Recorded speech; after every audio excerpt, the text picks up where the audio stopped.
మనమందరం నిలువబడి దేవుని నామానికి మహిమ కలుగులాగున ఆంధ్ర క్రైస్తవ కీర్తనల పుస్తకం నుంచి 189వ కీర్తన పాడుదాము. మీకు ఇవ్వబడిన మన క్రీస్తు శ్రమల ధ్యాన కాలపు ఆరాధన కార్యక్రమముల పుస్తకంలో ఈ కీర్తన 6వ కీర్తన.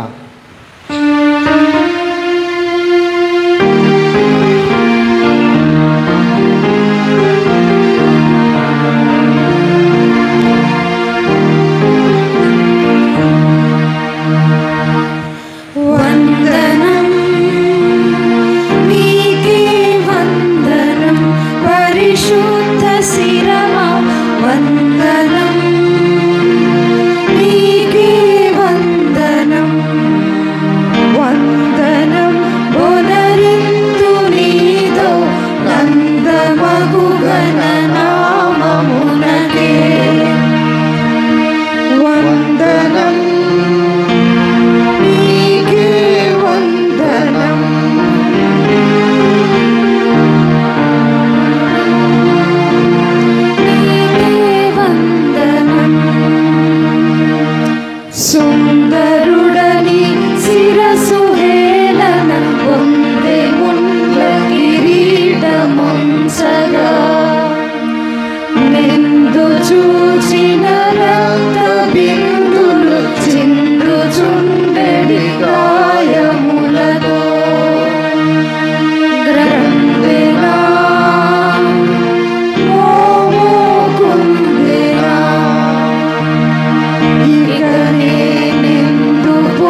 బాధలు చాలవిగని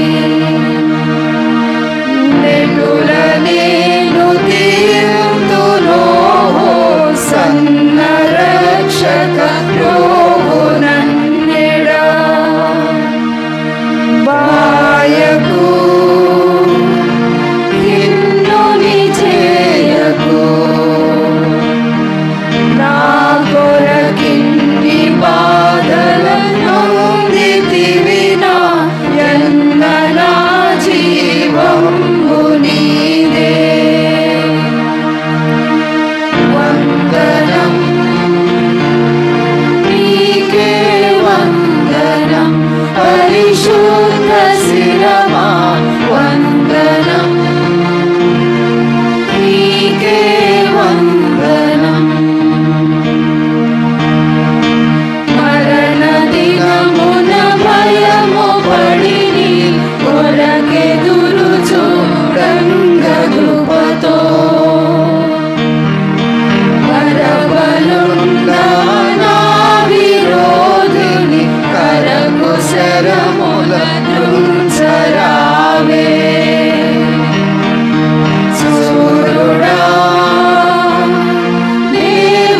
దేవకుమారుడా అటు నీ మరణ రూపము సిలువ పైన కరుణమున చూపుము యెహోవా వందనం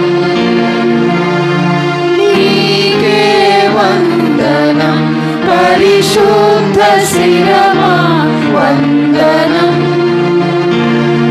నీకే వందనం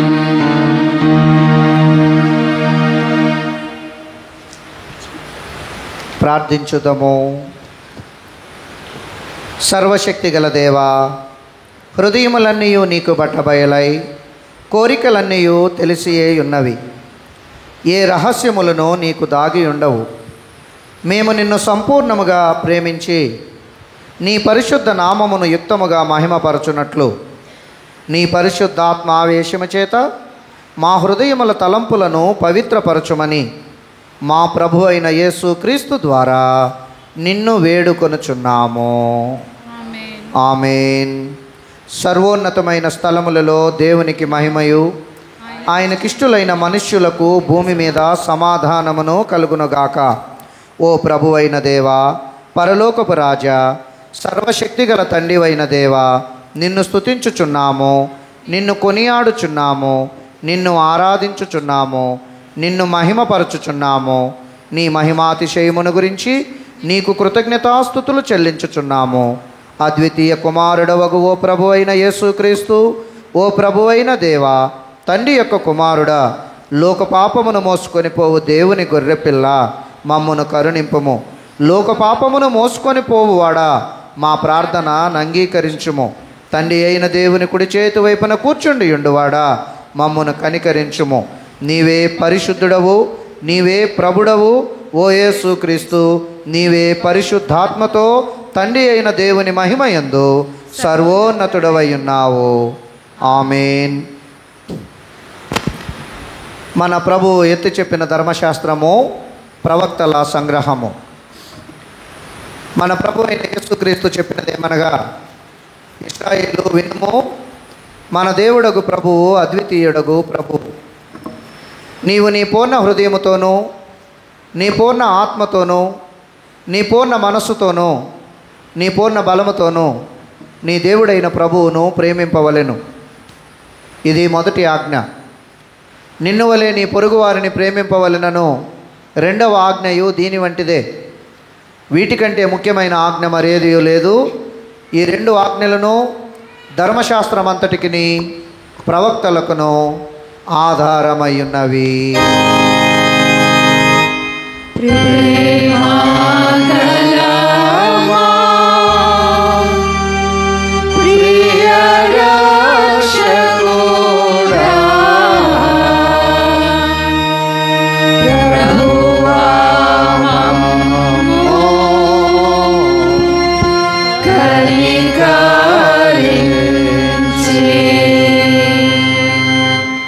ఈ ఆజ్ఞలను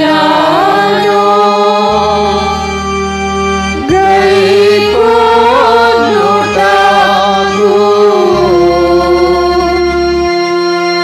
మాయాత్మలను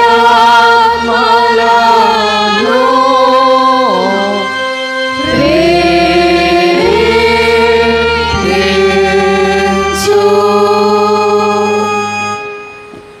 ప్రియులారా, దేవుని మికిలి పరిశుద్ధ వాక్యమునుటకును ప్రభు యొక్క శరీర రక్తములను పుచ్చుకున్నటకును మనము కూడి వచ్చున్నాము. కాబట్టి మోకాళ్ళలోని మౌనముగా మనలను మనం పరీక్షించుకొని పశ్చాత్తాపముతోనూ విశ్వాసముతోనూ ఆయనను సమీపించినట్లు దేవుని కృపను వెదుకుదాము.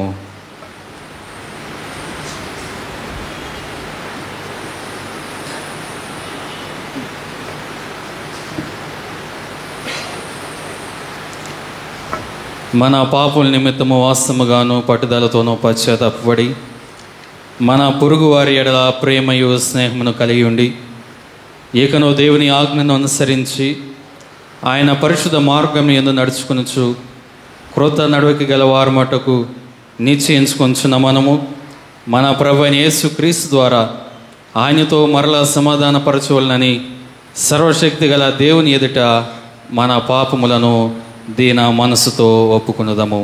అందరము కలిసి పాప ఒప్పుకోలు ప్రార్థన చేద్దాము. పరలోకపు తండ్రి, నీకును మా పొరుగు వారికి విరోధముగా పాపము చేసితమని ఒప్పుకొంచున్నాము. వెలుగులో కాక చీకటిలో నడుచుతుమి, క్రీస్తునామను పలికి దుష్టత్వం నుండి తొలకుంటుమి. మమ్మను కనికరించమని నిన్ను బ్రతిమాలుకొంచున్నాము. యేసు క్రీస్తు నిమిత్తము మా పాపములన్నిటినీ క్షమింపుము. నీ పరిశుద్ధాత్మ చేత మమ్మను శుద్ధీకరించుము. మా మనస్సాక్షిని జీవింపు చేయము. నీ పరిశుద్ధ నామనకు మహిమ కలుగునట్లు మేము ఇతరులను హృదయపూర్వకముగా క్షమించి ఇప్పటి నుండి కృత నడుక గలవారమై నేను సేవించుటకు శక్తిని అనుగ్రహించుము. ఆమేన్. యేసుక్రీస్తు ద్వారా తన యొద్దకు నిజముగా మళ్ళీ వారందరికీ దేవుడు అనుగ్రహించు కృపా వాక్యములను వినుడి. ప్రయాసపడి భారం మోసుకుంటున్న సమస్త జనులారా, నా యొద్దకు రండి, నేను మీకు విశ్రాంతి కలుగు చేతును.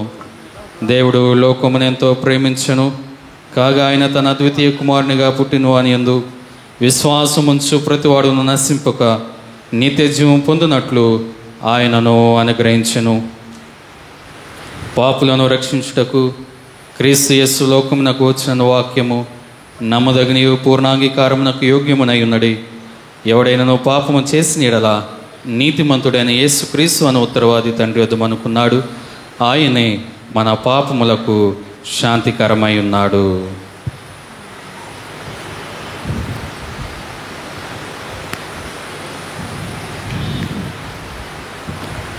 మన పరలోకపు తండ్రి అయిన సర్వశక్తి గల దేవుడు తమ సహోదరి సహోదరులను క్షమించి మనస్ఫూర్తి అయిన పశ్చాత్తాపముతోనూ నిజమైన విశ్వాసముతోనూ తన వైపునకు మళ్ళీ వారందరికీ పాపములను క్షమింతునని తన గొప్ప కనికరము వల్ల మాట ఇచ్చి ఉన్నాడు. ఆయన మన ప్రభు అయిన యేసుక్రీస్తు నిమిత్తము మనలను కనికరించి మన పాపములన్నిటినీ క్షమించి వాటి నుండి మనలను విడుదల చేసి సమస్త సద్గుణముల యందు మనలను స్థిరపరచి బలపరచి నిత్య జీవమునకు తీసుకొని వెళ్ళునుగాక. ఆమేన్. ప్రభు మీ దేవునికి స్తోత్రము కలుగునుగాక. ప్రభు మీకు తోడయుండునుగాక. నీ ఆత్మకును తోడయుండునుగాక. సంగ్రహ ప్రార్థనను చేయుదము.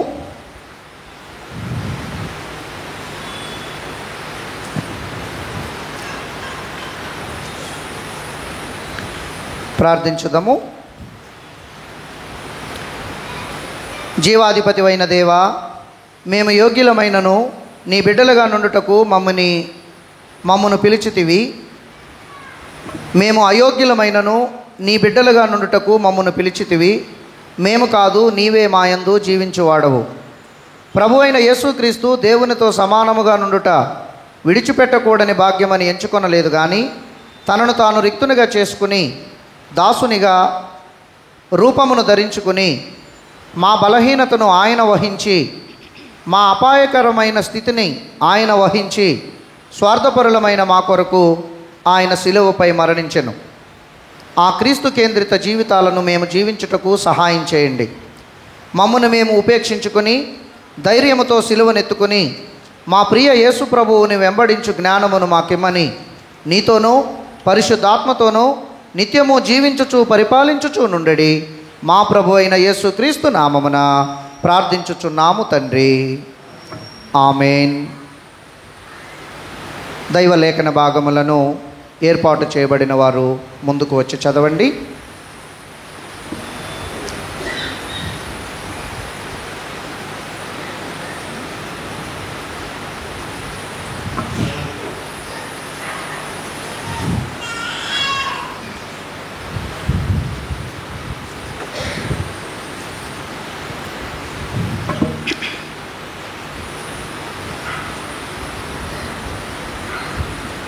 నేటి ఆరాధనకే ఏర్పాటు చేయబడిన పాత నిబంధన పాఠము యోవేలు గ్రంథము 2వ అధ్యాయము 12 నుండి 20 వచనముల వరకు గల దేవుని వాక్యమును చదువుకుందాము.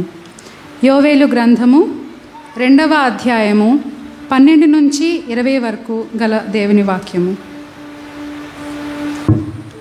ఇప్పుడైనను మీరు ఉపవాసముండి కన్నీరు విడుచుచు దుఃఖించుచు మనఃపూర్వకముగా తిరిగి నా యొద్దకు రండి. ఇదే యెహోవా వాక్కు.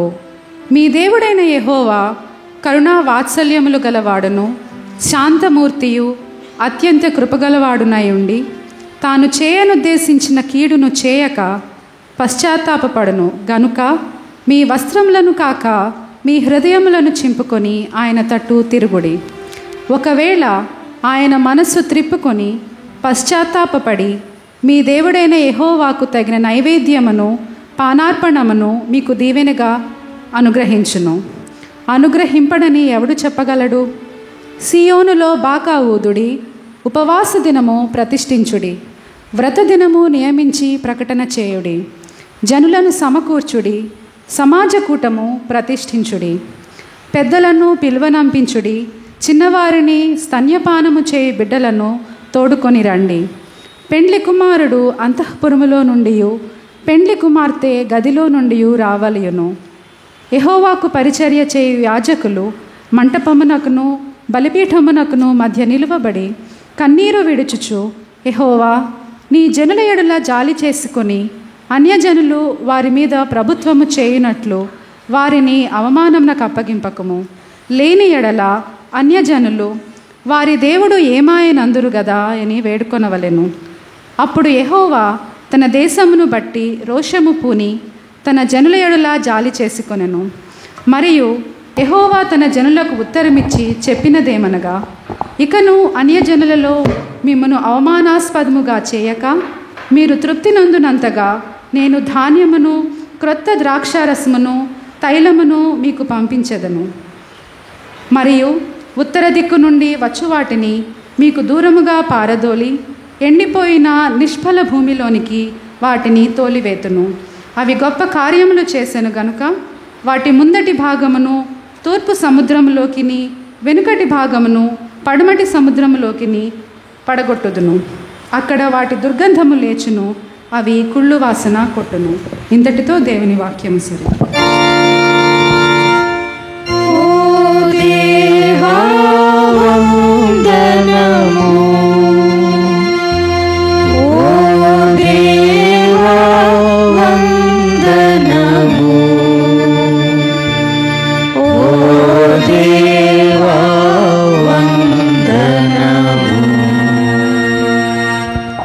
ఇప్పుడు సువార్త పాఠము చదువుబడుతుంది. సంఘమంతయు నిలువబడదము.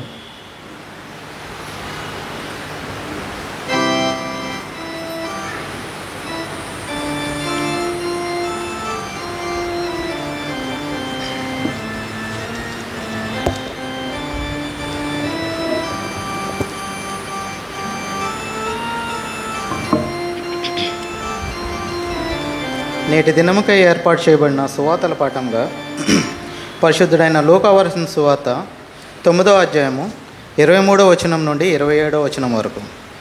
పరిశుద్ధుడైన లూకా రాసిన సువార్త 9వ అధ్యాయము 23వ వచనం నుంచి 27వ వచనం వరకు. మరియు ఆయన అందరితో ఇట్లా, నేను ఎవడైనాను నన్ను వెంబడింపగోరిన ఎడల తన్ను తాను ఉపేక్షించుకొని ప్రతిదినము తన సిలువను ఎత్తుకొని నన్ను వెంబడింపవలను. తన ప్రాణమును రక్షించుకొనగోరువాడు దాన్ని పోగొట్టుకొను. నా నిమిత్తమై తన ప్రాణమును పోగొట్టుకొనివాడు దాన్ని రక్షించుకొను. ఒకడు లోకమంతయు సంపాదించి తాను పోగొట్టుకునే ఎడ్ల లేక నష్టపరుచుకునే ఎడ్ల వానికేమి ప్రయోజనము? నన్ను గూర్చియు నా మాటలను గూర్చియు సిగ్గుపడేవాడెవడో వాని గూర్చి మనుష్య కుమారుడు తనకును తన తండ్రికిని పరిశుద్ధ దూతలకును కలిగి ఉన్న మహిమతో వచ్చినప్పుడు సిగ్గుపడును. ఇక్కడ నిలిచిన వారిలో కొందరు దేవుని రాజ్యమును చూచి వరకు మరణము రుచి చూడరని నేను మీతో నిజంగా చెప్పుచున్నాను. ఇంతటితో సువార్తల పాఠము సమాప్తం. క్రీస్తు స్తోత్రములు, ఓ క్రీస్తు స్తోత్రములు, ఓ క్రీస్తు స్తోత్రములు. అందరం అలాగే నిలువబడి ఉండి 193వ కీర్తనను పాడి ప్రభు నామమును గణపరచుదము. మీకు ఇవ్వబడిన షీట్లో 10వ కీర్తన.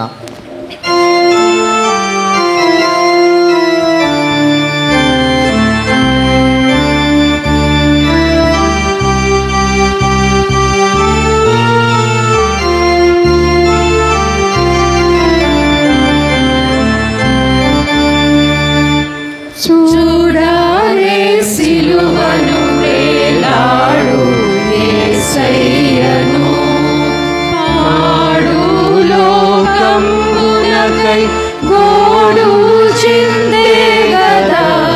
చూడాలే సిలువను వేలాడు యేసయ్యను, నా చేతులు చేసినట్టి దోషంబులే గదా. నా రాజు చేతులలో ఘోరంపు శీలలు, చూడారే సిలువను వేలాడు యేసయ్యను. దురితంబు తలపులే పరమగురుని శిరముపై, నెడలు లేక మోక్తెనయో ముళ్ళ కిరీటమై. చూడాలే సిలువను వేలాడు యేసయ్యను, పరుగెత్తి పాదములు చేసిన పాపంబులు, పరమరక్షకుని మార్గములలో మేకులు. చూడాలే సిలువను వేలాడు యేసయ్యను, పాపేచ్ఛ తోడగూడు నాదు చెడ్డ పడకలే, పరమగురుని ప్రక్కలోని పల్లెంపు బోటులు. చూడాలే సిలువను వేలాడు యేసయ్యను. ప్రార్థించుదాము. సర్వోన్నతుడైన మా దేవా, మా ఆధ్యాత్మిక వికాసం కొరకు మరో లెంటు కాలమును మా జీవితములలో మీరు అనుగ్రహించినందుకు మీకే కృతజ్ఞతలు. లెంటు కాలంలోని ఆరంభ దినాన మీ బిడ్డలమైన మమ్ములను మీ ఆరాధనలో నిలువగలిగే కృపను మీరు ఇచ్చినందుకు కూడా మీకే కృతజ్ఞతాస్తుతులు. జీవము గల మా తండ్రి, ఇప్పుడు మీ దివ్య వాక్యాన్ని మేము ధ్యానిస్తూ ఉన్నాము. మీ ఆత్మను మాకు అనుగ్రహించి మమ్మలను బలపరచండి. యేసు నామమున వేడుకొనుచున్నాము తండ్రి, ఆమెన్. దయచేసి కూర్చోనండి. ప్రియమైన దేవుని వారలారా, మన ప్రభు అయిన యేసుక్రీస్తు నామంలో మీ అందరికీ నా వందనాలు తెలియజేస్తూ మండల ధ్యానములకు ప్రేమతో మిమ్మలను ఆహ్వానిస్తూ ఉన్నాను. ఈరోజు మనం సిలువ స్వీయ పరిత్యాగమునకు పిలుపు అనే అంశాన్ని ధ్యానించబోతూ ఉన్నాం. Cross, A call to self denial అనేది ఈ సమయంలో మనం ధ్యానం చేయబోతూ ఉన్న అంశం. భస్మ బుధవారం నుండి ఈస్టర్ వరకు మధ్య ఉన్నటువంటి కాలాన్ని లెంటు కాలంగా మనం పేర్కొంటూ ఉంటాం. మధ్యలో వచ్చే ఆదివారాలన్నింటినీ మనం మినహాయిస్తే మిగిలినటువంటి కాలము 40 రోజులు ఉంటుంది. ఈ 40 రోజుల కాలం ఒకలాంటి దీక్షా కాలం. ఈ దీక్ష ఆధ్యాత్మిక వికాసం కొరకైనటువంటి దీక్ష. ఆ మాటలోనే ఉంది ఈ అర్థం కూడా. లెంట్ అనే ఈ మాటని ఓల్డ్ ఇంగ్లీష్లో లెంగ్టన్ అని పిలిచేవారు. దానికి స్ప్రింగ్ అని అర్థం. దానికి మన తెలుగు తర్జుమాలో వసంతం అని, లేదు ఒక సీజన్కి దాన్ని మనం అన్వయించి చూస్తే స్ప్రింగ్ సీజన్ అని అర్థం. అంటే వసంత ఋతువు ఇది. ఈ ప్రకృతి ధర్మంలో వసంత ఋతువు గురించి మనకు తెలుసు. ఆకురాలు కాలంలో చెట్టు మోడులాగా మారిపోతుంది, ఆకులన్నీ రాలిపోయి. అప్పుడు ఆ చెట్టు అందవిహీనంగా ఉంటుంది. ఆ చెట్టు దగ్గర నీడ కోసం కూడా ఎవరు వెళ్ళరు. ఆ చెట్టుకి పూత కానీ, పిందెలు కానీ, కాయలు కానీ, పండ్లు కానీ ఏం మనకు కనిపించవు. చూడ్డానికి కూడా అంత ఆకర్షణీయంగా కూడా ఏమీ ఉండదు. కానీ కొద్ది రోజుల్లో మరలా ఆ చెట్టు వైపు మనం చూస్తే ఓ కొత్త చిగురు ఆ చెట్టు మీద మనకు కనపడుతుంది. ఆ చిగురు రాగానే మనకు ఒకలాంటి పులకింత. ఆ చిగురుతో పాటే కోయిలు కూడా ఆ చెట్టు మీదకి వచ్చి ఎంతో చక్కని రాగాలు ఆలపిస్తూ ఉంటుంది. దాంతో ఇంకా మనకి చాలా సాంత్వనగా, చాలా ఆహ్లాదంగా అనిపిస్తుంది. ఆ చెట్టు క్రిందికి వెళ్ళినా, ఆ చెట్టుకు కొంచెం దూరంగా ఉండి ఆ చెట్టును మనం చూస్తూ ఉన్నా. ఈ మధ్యలో జరిగిన మార్పు ఏంటంటే ఆకురాలు కాలం నుండి వసంత కాలంలోకి ఆ చెట్టు యొక్క ఉనికి ప్రవేశించింది. అలాగే సంవత్సర కాలపు ఈ ప్రాపంచిక కోరికలతో, ప్రయాసలతో, ప్రభావాలతో, ప్రలోభాలతో మన ఆధ్యాత్మిక స్థితి ఆకురాలిన కాలంలోని ఎండిన చెట్టులాగా మారిపోయి ఉంటుంది. ఈ ఎండిన చెట్టు చూసినప్పుడు దేవునికి పెద్దగా ఆ చెట్టు ఆకర్షణీయంగా ఉండదు. ఆ ఎండిన చెట్టు నుండి దేవుడు కోరుకునేటువంటి ఫలాలు మనం అందించలేకపోతాం. ఫలములు లేని చెట్టుని దేవుడు ఇష్టపడే దేవుడు కాదు. బైబిల్లో చాలా ఇమేజరీస్ ఉంటాయి. ఆ ఇమేజరీస్లో దేవుడు తనను తాను పరిచయం చేసుకుంటూ ఆయన్ని ఒక వ్యవసాయదారుడిగా పరిచయం చేసుకుంటాడు. వ్యవసాయదారుడిగా పరిచయం చేసుకుంటూ వ్యవసాయదారుడు ఎవరైనా సరే పెంచుకున్న చెట్టు నుండి ఫలాలను ఆశిస్తాడు. ఫలములనివ్వని ప్రతి చెట్టు పెరికి పారవేయబడుతుంది అని కూడా చెప్పడాన్ని మనం చూస్తూ ఉంటాం. కనుక దేవుడు ఆశిస్తూ ఉన్నటువంటి ఫలాలు ఈ సంవత్సర కాలపు మన ప్రయాణంలో మనలో మనం కోల్పోయి ఉంటే, ఎండిన మోడులాగా, మొద్దులాగా మనం ఒకవేళ మారిపోయి ఉంటే, ఇప్పుడు మరలా నూతన చిగురు తొడుగుకునే సమయం ఈ సమయం, లెంటు కాలం. ఈ 40 రోజులు నూతన చిగురును మనం తొడుక్కుని, నూతన ఆధ్యాత్మిక సొగసు మనం ధరించుకుని,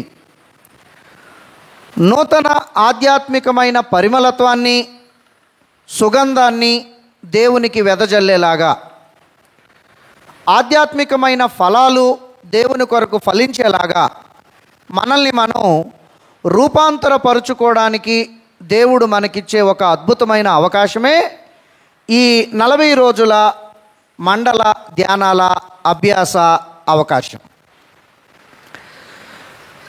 ఒక స్కాలర్ ఏమంటారంటే, క్రైస్తవ విశ్వాసులు మరలా వారిని వారు దేవునికి ఇష్టమైన వారుగా మార్చుకోవడానికి 2 సీజన్లను దేవుడు ఏర్పాటు చేశాడు. వాటిలో ఒకటి అడ్వెంట్ సీజన్, రెండవది లెంట్ సీజన్. ఈ 2 కూడా కవల పిల్లలు ఎలా అయితే తల్లి కడుపులో నుండి ఒకరి తర్వాత ఒకరు వెంటనే వస్తారో, అలాగే ముందు యాడ్వెంట్ వస్తుంది. యాడ్వెంట్ వచ్చిన తర్వాత యాడ్వెంట్ను ఆనుకునే లెంట్ కూడా వస్తుంది. మన ఆధ్యాత్మిక వికాసానికి ఈ 2 సీజన్లు కూడా కవల పిల్లల లాంటివి అని ఆ స్కాలర్ వ్యాఖ్యానించారు. వీటిలో యాడ్వెంట్ అనేది మనం నాట్యం చేస్తూ ఆ నాట్య భంగిమలో మనం కీర్తనలు పాడుతూ ఆ కీర్తనల పరంపరలో దేవునికి దగ్గర అవ్వడానికి పురికొల్పే సీజన్ అయితే, ఇక రెండో దాంట్లో నాట్యం ఉండదు, గెంతులు వేయడం ఉండదు, ఆర్భాటం అసలే ఉండదు, గందరగోళానికి కూడా పెద్ద తావు లేదు. ఇదంతా మౌనంగా హృదయంతో మాత్రమే దేవునితో సంభాషించేటువంటి ఒక అద్భుతమైన మౌన ఋతువు ఈ ఋతువు. దీనిని మనం బాగా అర్థం చేసుకుంటే నిజంగా మన ఆధ్యాత్మిక వికాసానికి ఈ సీజన్ ఎంతో ప్రయోజనకారిగా ఉంటుంది అని మనం నిస్సందేహంగా నమ్మొచ్చు. ఈ కొద్ది ఉపోద్ఘాతంతో ఈ లెంటు సీజన్ యొక్క 2 అద్భుతమైన విశేషణాలను మనం అర్థం చేసుకోవడానికి కొద్ది సమయం ప్రయత్నం చేద్దాం. మొట్టమొదట నేనేమనుకుంటున్నానంటే, Lent is a season of repentance, or the Lent is a period of repentance. అంటే లెంట్ అనే ఈ కాలం దేవుని ముందు మనము పశ్చాత్తాపపడేటువంటి కాలం. It's a time of repentance. మనం ఈరోజు చదివినటువంటి పాత నిబంధన గ్రంథ పాఠ్యభాగంలో యోవేలు ప్రవక్త మనకిస్తూ ఉన్నటువంటి పిలుపు దీని కొరకే. పశ్చాత్తాపము కొరకైన పిలుపు ఆయన యొక్క పిలుపు. యోవేలు గ్రంథం యొక్క కాంటెక్స్ట్ మనం కొంచెం చూడొచ్చు. యోవేలు గ్రంథం మనం చదివేటప్పుడు మనకు ఏమర్థమవుతుందంటే, యోవేలు ఆయన యొక్క ప్రవచనాలు రాసే సమయానికి అప్పటి ప్రజల యొక్క రాజకీయ, ఆర్థిక, సామాజిక స్థితిగతులు బాగా దిగజారిపోయాయి. ఇశ్రాయేలు ప్రజల యొక్క జీవితాలు బాగా దుర్భరమైపోయాయి, అదో పాతాళానికి దిగిపోయాయి అని మనకు చాలా స్పష్టంగా అర్థమవుతుంది. ఎందుకు దేశం యొక్క పరిస్థితులు, ప్రజల యొక్క పరిస్థితులు ఇలా దిగజారిపోయాయి అని ఆలోచిస్తూ, ఆలోచన రాగానే దేవుని దగ్గర మోకరించి, ఎందుకు దేవా ఇలా జరుగుతోంది అని దేవుణ్ణి అడిగినప్పుడు దేవుడు యోవేలుతో మాట్లాడడం ప్రారంభించారు. దేవుడు యోవేలుతో ఏమేం మాట్లాడారో ఆ మాటలన్నీ ఆనాటి ప్రజానీకానికి ఆయన వివరించారు. ఆ మాటలే ఈరోజు పరిశుద్ధాత్మ దేవుడు మనకు కూడా వివరిస్తూ ఉన్నారు. మన చుట్టూ ఉన్న రాజకీయ పరిస్థితులు, ఆర్థిక పరిస్థితులు, సామాజిక పరిస్థితులు, మన కుటుంబాలలోని జీవన స్థితిగతులు దిగజారిపోయిన వేళ దేవుని వైపు మనం చూసి, దేవా ఎందుకు ఇలా జరుగుతోంది, నాకేం అర్థం కావడం లేదు, మా కుటుంబం ఇంతకు ముందు ఉన్నంత ఆనందంగా ఉండడం లేదు, నా జీవితం ఇంతకు ముందు ఉన్నంత సమృద్ధితో ఉండడం లేదు. ఏదో తెలియనటువంటి దిగులు, బాధ నన్ను వేధిస్తోంది. ఏంటి దేవా కారణం అని దేవుణ్ణి మనం అడిగితే ఆ రోజు యోవేలుకు చెప్పిన జవాబులే దేవుడు ఈరోజు నీతోనూ నాతోనూ కూడా చెప్తారు. యోవేలుతో దేవుడు చెప్పినటువంటి ఆ జవాబులను, అంటే యోవేలు గ్రంథం మొత్తాన్ని 2 భాగాలుగా మనం విభజించి చూడొచ్చు. మొదటి అధ్యాయం 1వ వచనం నుండి 2వ అధ్యాయం 17వ వచనం వరకు యోవేలు గ్రంథాన్ని ఒక భాగంగా మనం విభజించవచ్చు. మొదటి అధ్యాయం 1వ వచనం నుండి 2వ అధ్యాయం 17వ వచనం వరకు. ఈ భాగంలో ఇప్పటికే నేను చాలా మట్టుకు ప్రస్తావించినటువంటి దేశం యొక్క పతన స్థితిని ప్రవక్త చూసి తన విలాపాన్ని ఆయన వ్యక్తపరుస్తూ ఉండడాన్ని మనం గమనిస్తాం. ఒక వచనాన్ని మనం చదువుదాం. మొదటి అధ్యాయం 4వ వచనం. గొంగలి పురుగులు విడిచిన దానిని మిడతలు తినివేసి ఉన్నవి. మిడతలు విడిచిన దానిని పసర పురుగులు తినివేసి ఉన్నవి. పసర పురుగులు విడిచిన దానిని చీడ పురుగులు తినివేసి ఉన్నవి. బాగా గమనించండి. గొంగలి పురుగులే బాగా పీల్చుకుంటాయి. బాగా పీల్చుకున్న తర్వాత ఏమైనా కొంచెం మిగిలితే అంతకంటే బాగా పీల్చగలిగేటువంటి మిడతలు వచ్చి పీల్చేశాయి. ఇక మిడతలు పీల్చిన తర్వాత అక్కడే ఉండదు, కానీ మిడతల కంటే బాగా పీల్చగలిగినటువంటి పసర పురుగులు వచ్చి ఆ ఉన్న కొద్దిపాటి పసర పురుగులు కూడా పీల్చేశాయి. పసర పురుగులే ఇక సమూలంగా పీల్చేస్తాయి అని అనుకుంటే అవి పీల్చిన తర్వాత కూడా ఏమైనా మిగిలిందేమో అని చెప్పి చీడ పురుగులు కూడా వచ్చి దేశాన్ని పీల్చి పిప్పి చేసేసాయి.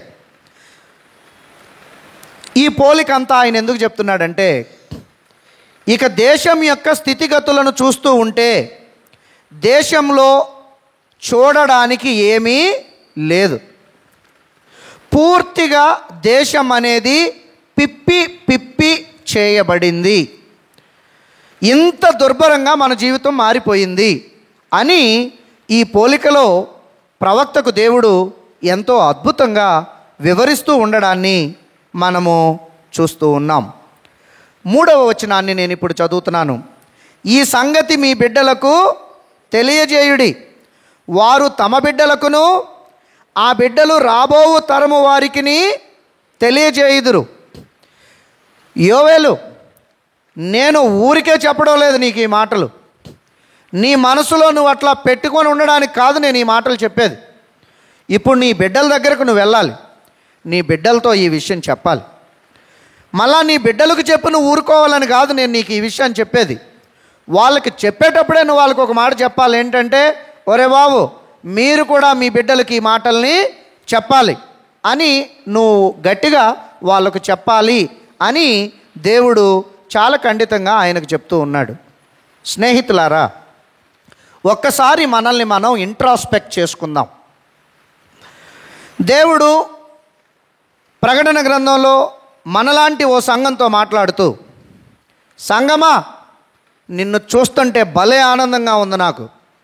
నీ చారిటీ బాగుంది, నీ ప్రార్థనలు బాగున్నాయి, నీ పాటలు బాగున్నాయి. అసలు నువ్వు నా మనసులోకి వచ్చిన ప్రతిసారి నాకు ఎంత ఆనందం అంటే అంత ఆనందం కలుగుతుంది. కానీ ఒక్కటి నేను చెప్పాలనుకుంటున్నాను. ఏంటి దేవా, ఇప్పటి వరకు ఇన్ని మంచి మాటలు చెప్పి మళ్ళా ఇంకోటి ఏంటి చెప్పాలనుకుంటున్నారు అంటే, దేవుడు వెంటనే ఆ సంఘంతో చెప్పాడు, ఒక్కసారి ఇంట్రాస్పెక్ట్ చేసుకో. నువ్వు మునుపు నన్ను ఎంత బాగా ప్రేమించావు, ఇప్పుడు ఎంత బాగా ప్రేమిస్తున్నావు. మునుపటి ప్రేమను నేను నీలో కనుగొనలేకపోతున్నాను అని చెప్పాడు. ఈరోజు మనం కూడా ఇంట్రాస్పెక్ట్ చేసుకుందాం. మన ఆధ్యాత్మిక స్థితి మిడతలు పీల్చేస్తే, పసపురుగులు పీల్చేస్తే, గొంగలి పురుగులు పీల్చేస్తే, చిట్ట చివరి దాన్ని చీడ పురుగులు కూడా పీల్చేసి ఉంటే దేవుడు ఈరోజు మనతో చెప్తున్నాడు. నా బిడ్డలైన మీ అందరితో నేను ఈ విషయాలు చెప్పాలనుకున్నాను. చెప్పిన తర్వాత మీరు ఊరికే ఉండాలని నేను చెప్పట్లేదు. మళ్ళా మీరు వెళ్ళి మీ బిడ్డలకు కూడా ఈ మాటలు చెప్పండి. మన స్థితి ఇంత దుర్భరంగా మారిపోయిన వేళ దేవుడు మనకు ఒక అవకాశాన్ని ఇస్తున్నాడు. ఆ అవకాశం పేరు మండల ధ్యానాలు. ఈ 40 రోజుల మండల ధ్యానాల అవకాశాన్ని అన్యులైన నినివే పట్టణస్థులు చాలా బాగా వాడుకున్నారు. ఆ 40 రోజులు అయిపోయిన తర్వాత నినివే పట్టణస్థుల జీవితాలు మరలా అద్భుతమైనటువంటి జీవితాలుగా వెలుగొందిపోయాయి. ఒరే నాన్న చూడండి, ఈ 40 రోజుల మండల ధ్యానాలు మోషే జీవితంలో అద్భుతమైన ప్రభావాన్ని చూపించాయి. కొండ మీద నుండి ధర్మశాస్త్రాన్ని తేగలిగాడు. ఈ 40 రోజుల ఉపవాస దీక్ష ఏలియా జీవితంలో అద్భుతమైన ప్రభావాన్ని చూపించింది. యెజెబెలు ఎదురుగా నిలబడగలిగే ఒక మొనగాడు లాంటి ధీరోదాత్తుడుగా ఆధ్యాత్మికంగా ఆయన మారాడంటే 40 రోజుల దీక్షే కారణం. ఒరే నాయనా చూడండి, నజరేతు వాడైన యేసు, మరియ కుమారుడైన యేసు 33.5 ఏళ్లలో ఈ ప్రపంచాన్ని మొత్తాన్ని వెలిగించాడంటే ఈ 40 రోజుల మండల ధ్యానాలు ఎంతో ఆయన జీవితంలో ప్రభావాన్ని చూపించాయి. ఈ మాటలు దేవుడు మాకు చెప్పాడు, మా బిడ్డలైన మీతో మమ్మల్ని చెప్పమన్నాడు. ఇదిగో దేవుడు మనకు అవకాశం ఇస్తున్నాడు. ఈ అవకాశం పేరు మండల ధ్యానాలు అని మనం గ్రహించాలి, మన బిడ్డలు కూడా గ్రహించాలని దేవుడు ఈరోజు ఈ బోధ మన ముందు ఉంచుతూ ఉన్నారు. ఇకపోతే 2వ భాగం ఈ గ్రంథం ఏమిటంటే 2వ అధ్యాయం 18వ వచనం నుండి 3వ అధ్యాయం 21వ వచనం వరకు ఉన్న భాగాన్ని 2వ భాగంగా ఈ గ్రంథాన్ని మనం విభజించవచ్చు. ఈ భాగంలో యోవేలు ఏం చెప్తారంటే, సరే దేవుడు అట్లా మాట్లాడుతున్నారని మీరు హృదయం బరువెక్కేట్లుగా చేసుకోవద్దు. ఇంకా దేవుడు మన మొర వినడేమో అని మీరేం బాధపడొద్దు. దేవుడు తప్పకుండా మన మొర వింటాడు. గొంగల పురుగులు పీల్చేసినా సరే పీల్చేశాయి, పస పురుగులు పీల్చేసినా సరే పీల్చేశాయి, మిడతలు పీల్చేసినా సరే పీల్చేశాయి, ఇంకో పురుగులు పీల్చేసినా చీడ పురుగులు సరే పీల్చేశాయి. ఇకేం లేదు అని నువ్వు నిరాశలో కూరుకుపోవద్దు. దేవుని వైపు తిరుగు. దేవుని వైపు కానీ నువ్వు తిరిగితే దేవుడు శూన్యంలో కూడా సృష్టిని చేయగలిగిన దేవుడు. ఆయన మరలా మనల్ని జ్ఞాపకం చేసుకుంటాడు, మనకు విడుదలను అనుగ్రహిస్తాడు, మరలా మన జీవితాలను ఆయన రీస్టోర్ చేస్తాడు.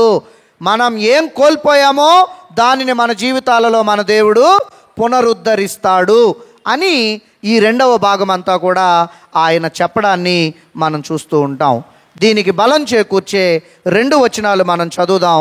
2వ అధ్యాయం 18వ వచనంలో ఈ మాటలు ఉన్నాయి. అప్పుడు యెహోవా తన దేశమును బట్టి రోషము పూని తన జనుల ఎడల జాలి చేసుకొనెను. అందరం చెప్దాం, దేవునికి స్తోత్రం, హల్లెలూయా, హల్లెలూయా. అప్పుడు యెహోవా తన దేశమును బట్టి రోషము పూని తన జనుల ఎడల జాలి చేసుకొనెను. దేవునికి రోషం వచ్చిందంట. అప్పుడు ఆ రోషం వచ్చిన వెంటనే మరలా దేవునికి జాలి కలిగిందంట. అప్పుడు ఆ జాలి కలగగానే దేవుడు తన ప్రజలను జ్ఞాపకం చేసుకున్నారంట. అప్పుడు ఎప్పుడు? ఆ అప్పుడు పేరే పశ్చాత్తాపము.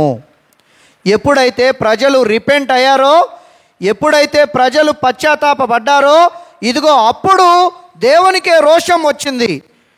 దేవుడు జాలి చేసుకున్నారు. దేవుడు తన ప్రజలను జ్ఞాపకం చేసుకున్నారు. స్నేహితులారా, దేవునికి మనం రోషం తెప్పించే సమయం ఈ మండల ధ్యానాల సమయం. ఎవరి మీద వస్తుంది దేవునికి రోషం? దేవుని శత్రువైన సాతాను మీద. మన శత్రువైన సాతాను మీద, ఇశ్రాయేలీల శత్రువులైన అన్యరాజుల మీద ఆ రోజు రోషం వచ్చింది. ప్రజలు ఎప్పుడైతే పశ్చాత్తాపడ్డారో దేవునికి రోషం వచ్చింది. అరే, నా ప్రజల పక్షంగా నేను యుద్ధం చేస్తానన్నాను, నా ప్రజలు ఓడిపోయారు. నెబుకద్నెజరు ఎవడు నా ప్రజల్ని ఓడించడానికి? నెబుకద్నెజరు ఎవడు నా దేవాలయంలో ఉన్న ఉపకరణాలు తీసుకొని వెళ్ళి ఆయన దేవాలయపు బొక్కసోలో పెట్టుకోవడానికి? నెబుకద్నెజరు ఎంతటి వాడు నా ప్రజలను ఇలా బాధించడానికి? గడ్డి తినేవాడిలాగా నేను చేయగలను రాజుల్ని నేను తలుచుకుంటే అనేటువంటి రోషం ఆ రోజు దేవునికి వచ్చింది. ఆ రోషం శత్రువు మీద వచ్చింది.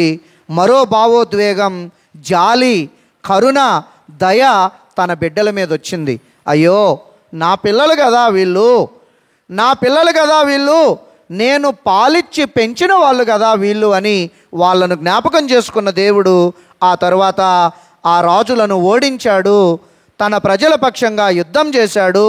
తన ప్రజలను తీసుకొని స్వరాజ్యానికి చేర్చి దేవాలయ నిర్మాణాన్ని చేయడానికి ఆయన వారికి కృప చూపించి, యెరూషలేము గోడలు కట్టడానికి ఆయన వారికి నెహెమ్యానిచ్చి, మరలా వారి ఖ్యాతిని, వారి ప్రభావాన్ని ఏవైతే పురుగులు పీల్చేశాయి అని వారు అనుకున్నారో వాటన్నింటినీ దేవుడు రీస్టోర్ చేశాడు. This is a time of repentance and this is the time of restoration. ఒకవేళ మన వైపు నుండి దేవుని వైపు పశ్చాత్తాపం అనే ఆ ఉత్తరం వెళ్తే, దేవుని వైపు నుండి మరలా మనకి ప్రత్యుత్తరం వస్తుంది. మన ఉత్తరం పేరు పశ్చాత్తాపం అయితే దేవుని యొక్క ప్రత్యుత్తరం పేరు పునరుద్ధరణ. మన ఉత్తరం పేరు విలాపం అయితే దేవుని యొక్క ప్రత్యుత్తరం పేరు జవాబు ఇవ్వడం. మన ఉత్తరం పేరు దేవుని వైపు తిరిగి, దేవా ఇదిగో నేను చేసిన పాపం అని చెప్పగలిగితే దేవుడు ఇచ్చే ప్రత్యుత్తరం పేరు రోషం కలిగిన దేవుడను, మరలా నీ పక్షంగా యుద్ధం చేయడం నేను ప్రారంభిస్తాను అని చెప్పడం. స్నేహితులారా, మరలా 21వ వచనాన్ని కూడా మనం చదువుదాం. దేశమా భయపడక సంతోషించి గంతులు వేయుము, యెహోవా గొప్ప కార్యములు చేసెను. అందరం చెప్దాం, దేవునికి స్తోత్రం, హల్లెలూయా, హల్లెలూయా. నాతో చెప్పండి ఈ మాటలు. దేశమా, సంఘమా, కుటుంబమా, వ్యక్తి భయపడక సంతోషించి గంతులు వేయుము, యెహోవా నీ పట్ల గొప్ప కార్యములు చేసెను. స్నేహితులారా, అందుకే ఈరోజు దేవుడు ఈ పిలుపును ఇస్తూ ఉన్నారు.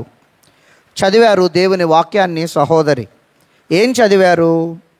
ఇప్పుడైనను మీరు ఉపవాసముండి కన్నీరు విడుచుచు దుఃఖపడుచు మనఃపూర్వకంగా తిరిగి నా యొద్దకు రండి.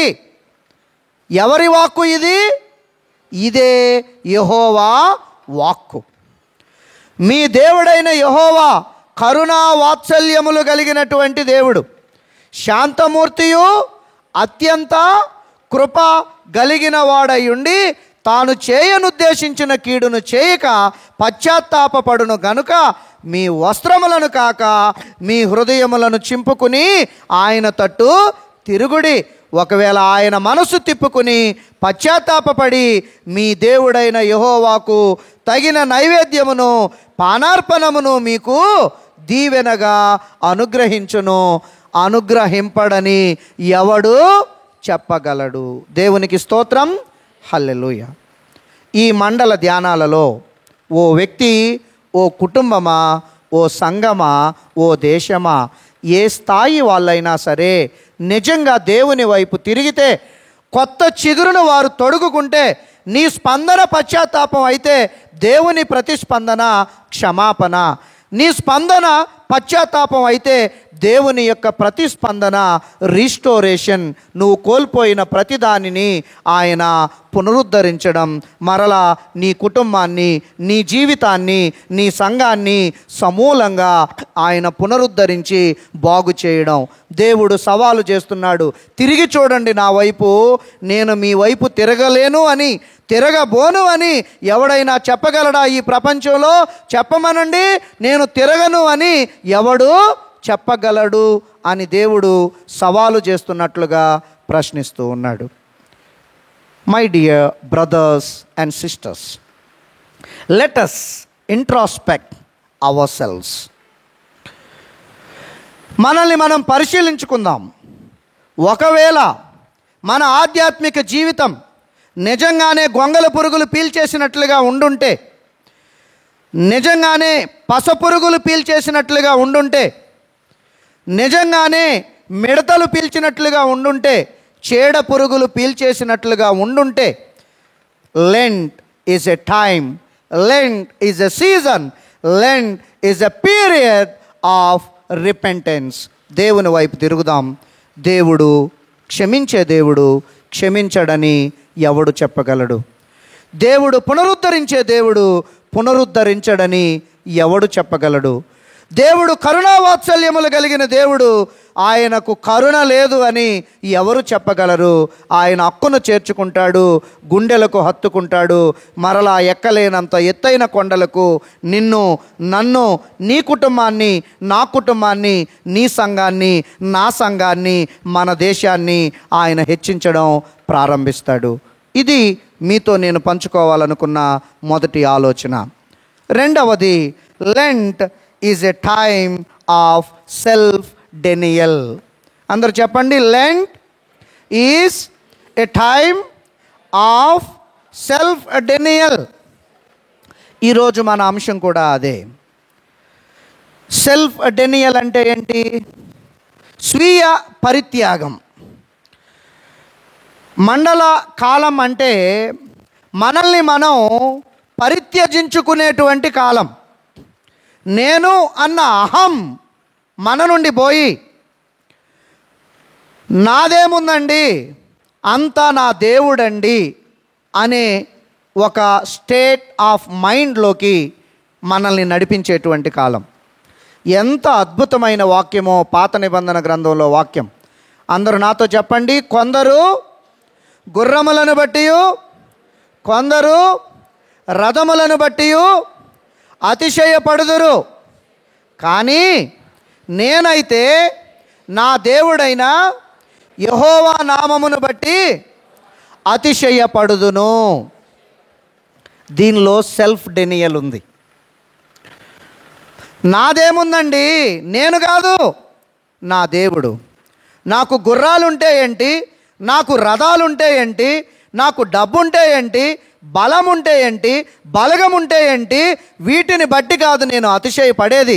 నా దేవుడైన యెహోవా నామమును బట్టి నేను అతిశయపడుదును. ఇవన్నీ ఉన్నవాడు ఒక ఆయన ఉన్నాడు. ఆయన పేరు సొలొమోన్. ఆయన చెప్పాడు ఒకరోజు ఈ మాట. ఏం చెప్పాడు ఆయన? నాతో చెప్పండి. నీ ప్రవర్తన అంతటి యందు యెహోవా అధికారమునకు ఒప్పుకొనుము, అప్పుడు ఆయన నీ త్రోవలను సరళము చేయును. ఆయన సామెతల గ్రంథం 3వ అధ్యాయంలో చెప్పిన మాటలు ఇవి. ఏం లేదు ఆయనకి, అన్నీ ఉన్నాయి. ఆయనకి జ్ఞానం ఉంది, డబ్బు ఉంది, బలం ఉంది, బలగం ఉంది, గుర్రాలు ఉన్నాయి, రథాలు ఉన్నాయి, అన్నీ ఉన్నాయి. కానీ ఆయన చెప్తున్నాడు, అమ్మో అట్లా కాదండి, మన ప్రవర్తన అంతటి యందు మనం యెహోవా సార్వభౌమాధికారానికి మనల్ని మనం పానార్పణంగా అర్పించేసుకోవాలి. అప్పుడు మాత్రమే ఆయన మన త్రోవలను సరళము చేస్తాడు. ఇంకొక ఆయన అంటున్నాడు, ఒరే చిన్నోళ్ళ ఉన్నావు, యుద్ధం చేస్తానంటున్నావు, బట్టలేసి చూశాను, ఈ బట్టలు నేను మొయ్యలేనంటున్నావు, కత్తి ఇచ్చి చూశాను, కత్తి నేను మోయలేను అంటున్నావు. బల్లెం ఇచ్చి చూశాను, బల్లెమో నేను మోయలేను అంటున్నావు. ఇవన్నీ మోయలేని వాడివి గొల్లియాతు మీద ఏం గెలుస్తావురా? నేనే తలుపేసుకొని ఇంట్లో పడుకున్నాను. నీకంటే పెద్దోళ్ళు మీ అన్నలు ఒకడిటు ఒకడటు అక్కడ పరిగెత్తుతున్నారు. నువ్వేంట్రా బాబు ఇట్టా మాట్లాడుతున్నావు అని అతనితో అంటే అతను వెంటనే అన్నాడు, రాజుగారు మీ కత్తులు, బల్లెలు, వస్త్రాలు, మా అన్నలు, మీరు అన్నీ పక్కన పెట్టండి. ఇవన్నీ నాకు తెలియదండి. నాకు ఒకటైతే తెలుసండి. ఏం తెలుసంటే యుద్ధము యెహోవాదే. దావీదు భాష్యం ఇది. దేవునికి స్తోత్రం, హల్లెలూయా. దావీదు యుద్ధం యెహోవాదే అని వెళ్ళి గెలిచాడు. దానిలో కూడా సెల్ఫ్ డెనియల్ ఉంది. ఈ మండల ధ్యానాలలో ఈ లోకంలో ఉన్నవి మనకు ఇవి ఉంటే చాలు, ఏదైనా జరిగిపోతుంది అని దేని గురించి అయితే మనం అనుకుంటామో వాటన్నింటి విషయంలో మన యొక్క ఆలోచన మనం మార్చుకుని, కాదు కరోనా అని ఒకటి వచ్చింది, ఒక డాక్టర్ గారంట ఆయనకు ఒక 200-300 కోట్లు ఉన్నాయంట, కానీ ఆయన ఆ రోజు ఆక్సిజన్ దొరక్క చచ్చిపోయాడంట అనేది మనకు గుర్తు రావాలి. డాక్టర్ గారు ఆయనే స్వయంగా వైద్యం చేసేవాడు, కానీ ఆయనకి ఆ సమయానికి దొరకాల్సింది దొరకలేదు. జీవవాయువు, దేవుడిచ్చేటువంటి వాయువు దొరకలేదు. ఆయన చచ్చిపోయాడు. ఆయన నేర్చుకున్న జ్ఞానం నిర్వీర్యం అయిపోయింది. ఆయన సంపాదించిన డబ్బు నిర్వీర్యం అయిపోయింది. ఆయన పిల్లలు వచ్చి ఆయన్ని బరియలు చేయలేకపోయారు.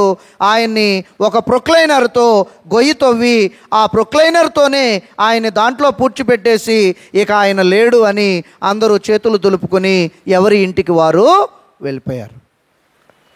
ఈ లోకంలో ఇవన్నీ ఉంటే అన్నీ జరిగిపోతాయి అని దేని గురించి మనం అనుకుంటామో, లేదు ఇవన్నీ ఏమీ చేయలేవు, ఇదిగో దేవుడు మాత్రమే ఏదైనా చేయడానికి చాలినవాడు, సామర్థ్యం కలిగిన వాడు అని మనం మన యొక్క ఆలోచన అంతస్తును పెంచుకోగలగడానికి దేవుడు మనకిచ్చిన సీజన్ ఇదిగో ఈ లెంట్ సీజన్. దీన్ని నేను చెప్పడం లేదు, దేవుడు చెప్తూ ఉన్నారు. ఈరోజు మనం సువార్త పాఠ్య భాగంగా మనం చదివాం. ఒక్కసారి అక్కడికి మనం వెళ్దాం. లూకా సువార్త 9వ అధ్యాయం 23వ వచనంలో ఇదిగో ఈ మాటలు ఉన్నాయి. ఏముంది ఇక్కడ? మరియు ఆయన అందరితో ఇట్లనెను, ఎవడైనను నన్ను వెంబడింపగోరిన ఎడల తన్ను తాను ఉపేక్షించుకుని ప్రతి దినము తన సిలువను ఎత్తుకుని నన్ను వెంబడించవలెను. ఇవి సాక్షాత్తు నరావతారిగా భూమి మీదికి వచ్చిన దేవదేవుడు చెప్తూ ఉన్నటువంటి మాటలు. నీవు నన్ను వెంబడించేవాడవు కావాలంటే, వెంబడించేదానవు కావాలంటే, ఇదిగో ఇక్కడున్న 10 మందికి అక్కడున్న 10 మందికి కాదు నేను చెప్తున్నది, ఇదిగో అందరికీ నేను చెప్తున్నాను. అందరితోనూ నేను చెప్పేది ఏంటంటే, ఎవడైనానో నన్ను వెంబడించాలని కోరుకుంటే వాడు తనను తాను ఉపేక్షించుకుని తన సిలువను ఎత్తుకుని నన్ను వెంబడించాలి అని దేవుడు మనతో చెప్తూ ఉన్నారు. స్నేహితులారా, సెల్ఫ్ డెనియల్ చాలా ప్రాముఖ్యమైనటువంటి విషయం. 2 ఇమేజరీస్ని చాలా బాగా హెబ్రీ పత్రికలో చూపించే ప్రయత్నం ఆ రచయిత చేశారు. దీనినే మరలా మోషే ఫిలిప్పీ పత్రికలో చాలా బాగా చేస్తారు. ఒక ఇమేజరీ పాత నిబంధన గ్రంథంలో ఉన్న మోషేని హెబ్రీ గ్రంథకర్త చూపిస్తూ ఆయన ఏమంటారంటే, ఎంత గొప్పవాడండి మోషే, ఆయన ఐగుప్తులోనే ఉండుంటే ఎంత బాగుండేదండి అతని జీవితం. ఫరో కుమార్తెకు కొడుకుగా పెరిగాడు ఆయన, ఫరో గారి ప్యాలెస్లో పెరిగాడు, ఫరో గారు చెప్పిన చదువంతా చదువుకున్నాడు, ఆయనకు గుర్రాలు తెలుసు, రథాలు తెలుసు, అన్నీ తెలుసు. కానీ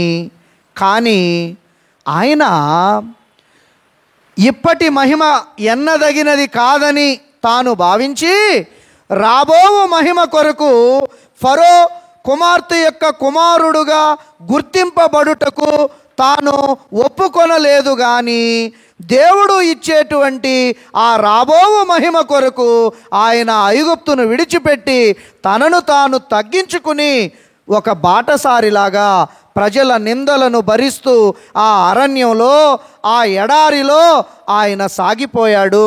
అందుకే దేవుడు ఆయనను మహామహిమలోనికి హెచ్చించాడు.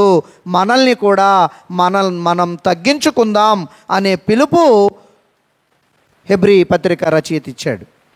దీన్నే మళ్ళా పౌలు ఫిలిప్పీ పత్రికలో చాలా బాగా మాట్లాడుతూ ఏమంటాడంటే, క్రీస్తు యేసునకు కలిగిన ఈ మనసును మీరును కలిగి ఉండుడి. ఏంటండి ఆ మనసు? ఏంటంటే ఆయన సాక్షాత్తు దేవుడు, ఆది నుండి ఉన్నాడు. కానీ తండ్రితో కూడా ఉండుట విడిచిపెట్టకూడని భాగ్యమని ఆయన ఎంచుకొనలేదు. కానీ ఆ మహామహిమను ఆయన విడిచి తనను తాను రిక్తునిగా చేసుకుని మనలో ఒకడిగా ఆయన మన మధ్యకు వచ్చి మన బాధలను వహించెను, మన వ్యాధులను సహించెను, ఆయన గాయపరచబడెను, ఆయన పాతిపెట్టబడెను అంటూ యేసుక్రీస్తు ప్రభు యొక్క త్యాగాన్ని గురించి వివరిస్తూ చిట్ట చివరిలో ఆయన చెప్తాడు, అందుకేనండి ఆ యేసు ఆరోహణుడై వెళ్ళి తండ్రి యొక్క కుడిపార్శ్వమున ఆ మహామహిమలో ఈరోజు ఉన్నాడు. ఎవరైతే తగ్గించుకుంటారో వాళ్ళే హెచ్చింపబడతారు. మోషే తగ్గించుకున్నాడు, దేవుడు ఆయన్ని హెచ్చించాడు. యేసు తగ్గించుకున్నారు, తండ్రి అయిన దేవుడు ఆ మహామహిమను, మునుపటి మహిమను ఆయనకు ఇచ్చారు అంటూ వేద గ్రంథం ఈ మండల ధ్యానాలలో స్వీయ పరిత్యాగము కొరకు మనందరికీ పిలుపును ఇస్తూ ఉంది. నేను కంక్లూడ్ చేస్తున్నాను. ప్రియమైన స్నేహితులారా, లెంట్ అనేది ఆధ్యాత్మికంగా మనల్ని వికసింపజేసేటువంటి ఒక ఋతువు. నిజంగా నేను వికసించాలి అన్న ఆశ, ఆలోచన, దర్శనం మనకుంటే ముందుగా మనం ఒక్కసారి మన వ్యక్తిగత జీవితాలను, మన కుటుంబ జీవితాలను, సంఘ జీవితాన్ని పరిశీలన చేసుకుందాం. ఒకవేళ పరిశీలన చేసేటప్పుడు అబ్బే బాలేదండి, గొంగళ పురుగు పీల్చినట్లుగా ఉంది అని అనుకుంటే వెంటనే పశ్చాత్తాపం వైపు మనం తిరుగుదాం. అసలు గొంగళ పురుగు ఏంటండి, మిడతలు కూడా వచ్చి పీల్చేసాయేమో అన్నట్టుంది నా ఆధ్యాత్మిక జీవితం అని అనిపిస్తే ఇంకెక్కువ పశ్చాత్తాపపడాలి. గొంగళ పురుగు ఏంటండి, పసపురుగులు కూడా వచ్చి పీల్చాయి అనిపిస్తే మరి ఎక్కువ పశ్చాత్తాపపడాలి. పసపురుగు ఏంటండి, ఇదిగో మరొక పురుగు కూడా వచ్చి పీల్చేసింది అన్నట్లు అనిపిస్తే ఇక తప్పదు, ఖచ్చితంగా మనం గోనెపట్ట కట్టుకున్న అనుభవంలోకి వెళ్ళాల్సిందే, మోకరించాల్సిందే, పశ్చాత్తాప పడాల్సిందే. ఒకవేళ పశ్చాత్తాప పడితే ప్రభువు మరలా నిన్ను చేర్చుకుంటాడు. చేర్చుకోడని ఎవడు చెప్పగలడు? ప్రభువు మరలా నిన్ను వికసించేట్లుగా చేస్తాడు, నీ కుటుంబాన్ని వర్ధిల్లేట్లుగా చేస్తాడు. చేయడని ఎవడు చెప్పగలడు? అంతేకాదు, ఈ కాలంలో మనల్ని మనం పరిత్యజించుకోవడం మనం ప్రాక్టీస్ చేయాలి. ఇదంతా నాది, అదంతా నాది, ఇదంతా నాదే, ఇది ఏదైనా చేయగలుగుతుంది అనే సహజ మానవ వ్యక్తిత్వం నుండి మనం కొంచెం బయటకు వచ్చి ఇదంతా ఏమీ చేయలేదు, నా దేవుడే నాకు ఏదైనా చేయగలడు అని మనల్ని మనం తగ్గించుకుని పరిత్యజించుకుని మనం దేవుని వైపు మన ఆలోచనలను త్రిప్పుకోగలిగితే ఆ దేవదేవుడు ఈ మండల దినాలు గడిచేలోగా మోషేను హెచ్చిస్తున్నట్లుగా, యేసును హెచ్చిస్తున్నట్లుగా ఆ ఎత్తైన కొండపైకి, ఆ ఆధ్యాత్మిక అత్యున్నత శిఖరాగ్రపు స్థితికి, ఆ పరాకాష్ఠ స్థితికి దేవుడు నిన్ను నన్ను నడిపించడానికి ఆయన ఆసక్తి కలిగి ఉన్నాడు. దేవుడి ఈ మాటలు దీవించును గాక. ఆమేన్.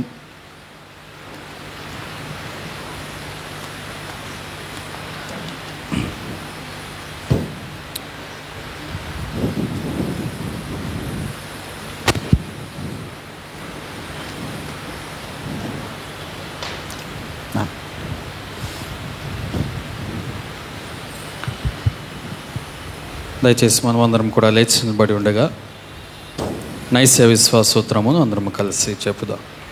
పరలోక భూలోకములకును దృశ్య అదృశ్యములైన అన్నిటికీ సృష్టికర్తయగు సర్వశక్తి గల తండ్రి అయిన ఒకడే దేవుడిని నమ్ముచున్నాను. దేవుని అద్వితీయ కుమారుడును ఒకడే ప్రభు అయిన యేసుక్రీస్తును నమ్ముచున్నాను. ఆయన అన్ని లోకముల కన్నా ముందు తన తండ్రిని జన్మించిన వాడును, దేవుని నుండి దేవుడును, వెలుగు నుండి వెలుగును, నిజమైన దేవుడి నుండి నిజమైన దేవుడును, సృజింపబడక జన్మించిన వాడును, తండ్రితో ఏకత్వము గలవాడనై ఉన్నాడు. సమస్తమును ఆయన మూలముగా కలిగను. ఆయన మనుషులమైన మన కొరకు, మన రక్షణ కొరకును పరలోకం నుండి దిగి వచ్చి పరిశుద్ధాత్మ వలన కన్యకు మరియందు శరీరధారియ మనుష్యుడాయను. ఆయన మన కొరకు పొంతి పిలాతు కాలమందు సిలువ వేయబడును. ఆయన బాధపడి పాతిపెట్టబడును. లేఖనముల ప్రకారం 3వ దినమున తిరిగి లేచి పరలోకమునకెక్కి తండ్రి కుడి చేతి వైపున కూర్చుండి ఉన్నాడు. ఆయన సజీవులకును మృతులకును తీర్పు తీర్చుటకు మహిమతో తిరిగి వచ్చును. ఆయన రాజ్యమునకు అంతము లేదు. పరిశుద్ధాత్మను నమ్ముచున్నాను. ఆయన ప్రభువును జీవమిచ్చువాడును, తండ్రి నుండి కుమారు నుండి బయలుదేరిన వాడును, తండ్రితోనూ కుమారునితోనూ కూడా ఆరాధింపబడి మహిమ పొందువాడును, ప్రవక్తల ద్వారా పలికిన వాడనై ఉన్నాడు. మరియు సార్వత్రికమును అపోస్తలికమైన ఒకటే పరిశుద్ధ సంఘము నమ్ముచున్నాను. పాప విమోచనము కొరకైన ఒకటే బాప్తిస్మమును ఒప్పుకొంచున్నాను. మృతుల పునరుద్ధానము కొరకును రాబోయే యొక్క జీవము కొరకును ఎదురు చూచున్నాను. ఆమె. దయచేసి కూర్చుని ఉందా?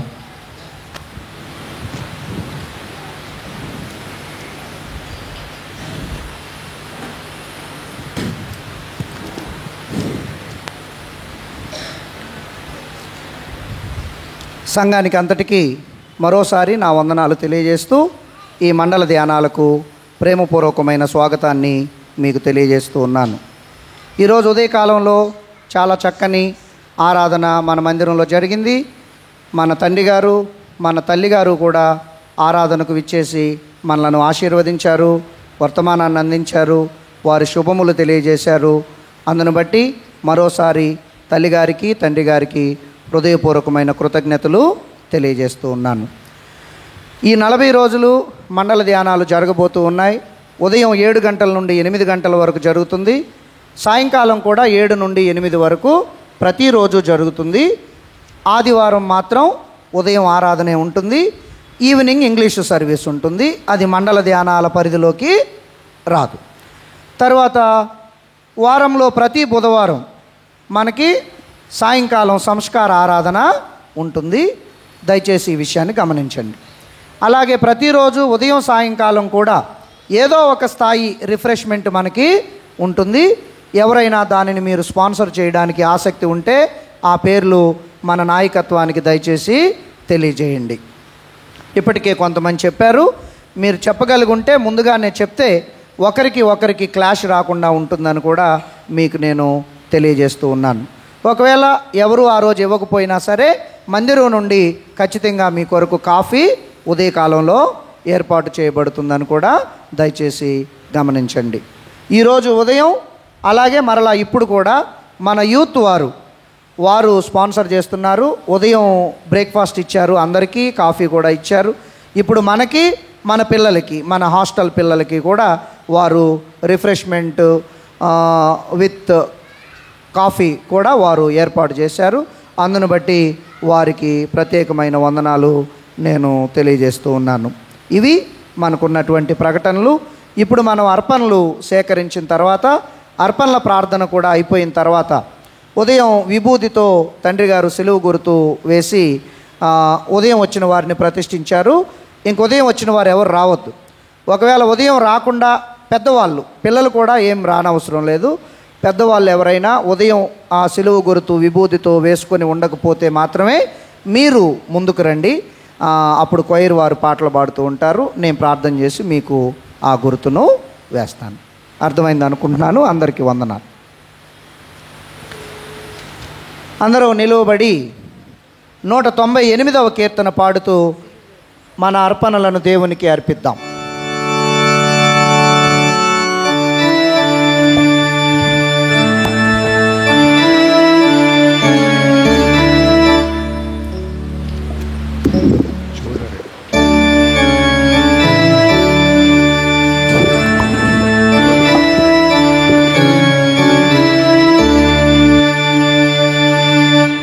సిలువే నాసరాయని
కలిగి కరిగి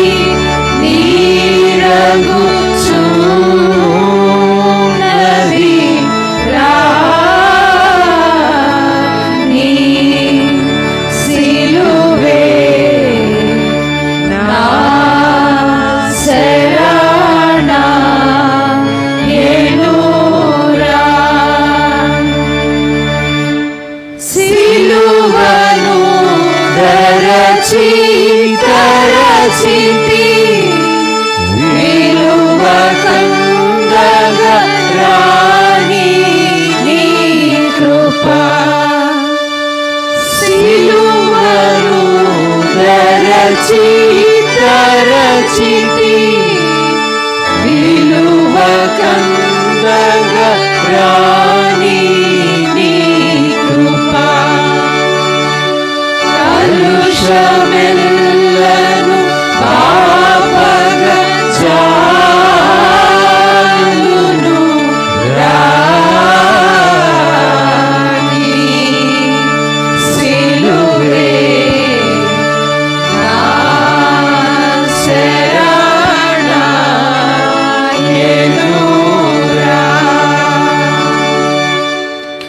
పలువిధ పదములరసి ఫలితమేమి గానలేక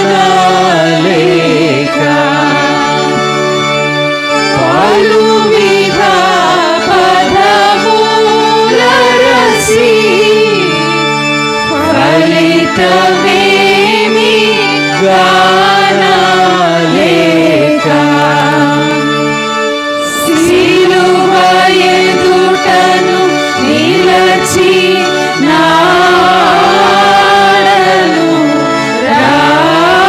రాణి సిలువే నా శరణ ఎనురా శరణు యేసు శరణు శరణు శరణు శరణు నా ప్రభువా శరణు యేసు శరణు శరణు శరణు శరణు నా ప్రభువా దురిత దూరుడ నీదరి చేరితి రాణి సిలువే నా శరణ ఎనురా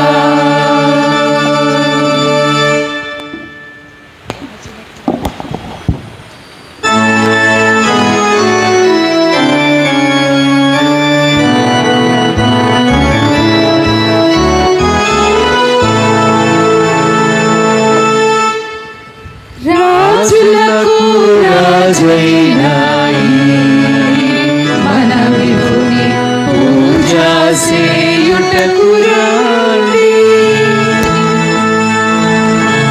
ఈ జయశాలి కన్నా మనకింక రాజవారు లేరని రాజులకు రాజైనాయి మన విభుని పూజ చేయుటకు రండి కరుణాకర సోదరుండై ఈయన ధరణికి తెంచినయ్యా తిరముగా నమ్ముకొనినా మన కొసగు పరలోక రాజ్యమును రాజులకు రాజైనాయి మన విభుని పూజ చేయుటకు రండి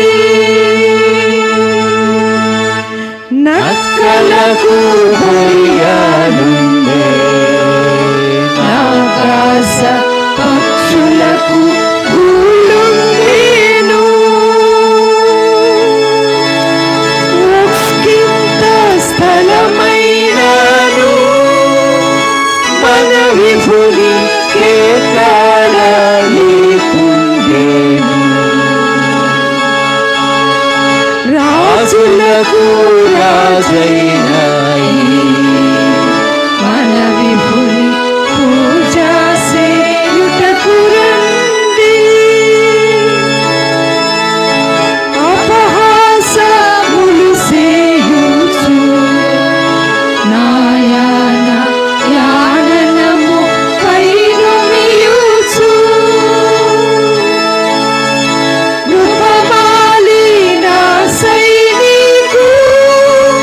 సైనికులందరును నెపమూలించుచుగొట్టిరి రాజులకు రాజైనాయి మన విభుని పూజ సేయుటకు రండి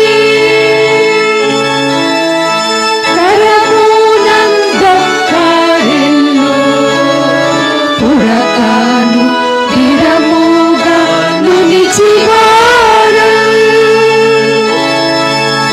ధరణిపతి శ్రేష్ఠుడా నీకిప్పుడు దండమనుచును మ్రోకిరి రాజులకు రాజైనాయి మన విభుని పూజ సేయుటకు రండి ఇంటి శ్రమలను పొందిన రక్షకుని పట్టుదలతో నమ్మిన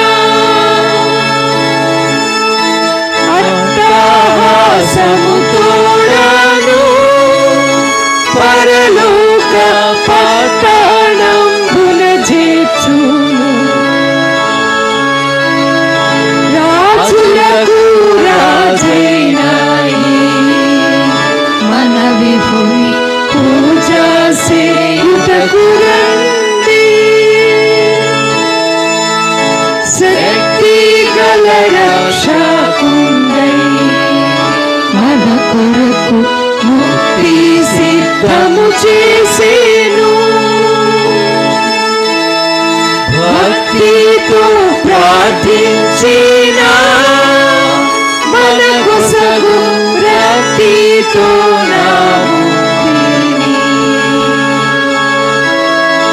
రాజులకు రాజైనాయి మన విభుని పూజ సేయుటకు రండి త్వరపడి రండి రండి ఈ పరమ గురుని యొద్దకు మీరాలు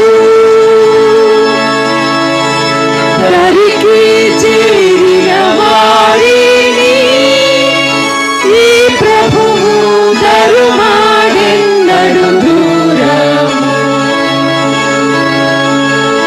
రాజులకు రాజైనాయి మన విభుని పూజ సేయుటకు రండి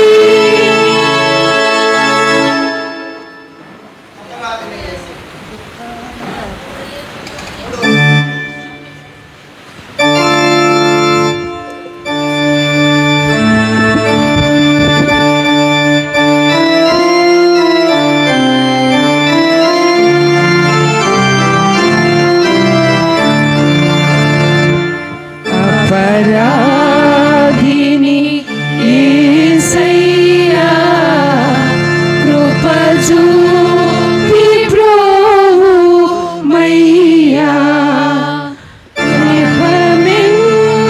కృపమించగయని కృపలో అపరాధములను క్షమించు అపరాధిని యేసయ్యా కృప చూపి ప్రోమయ్యా సిలువకు నిన్ను నే కొట్టి తిని తులువాలతో చేరి తిని కలుషంబులను మోపి తిని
అర్పింపబడిన అర్పణ నిమిత్తము ప్రార్థించేద్దాం. పరిశుద్ధుడైన తండ్రి, నీ ప్రియ కుమారుని రక్తము వల్ల నీ కృపా సింహాసమునకు ఒక నూతన సజీవ మార్గమును మా కొరకు ప్రతిష్ఠించి ఉన్నావు కదా. మేము అయోగ్యమైనను ఆ నీ కుమారుని ద్వారా నీ యొద్దకు వచ్చుచున్నాము. మమ్మను ఈ మా అర్పణలను అంగీకరించి నీ మహిమ కొరకు ఉపయోగించుకునమని వినయముతో బ్రతిమాలుకుంటున్నాము. భూమి ఆకాశములు యందుండు సమస్తము నీవి, నీ దానిలో నుండి మేము నీకు ఇచ్చుచున్నాము. ఆమేన్.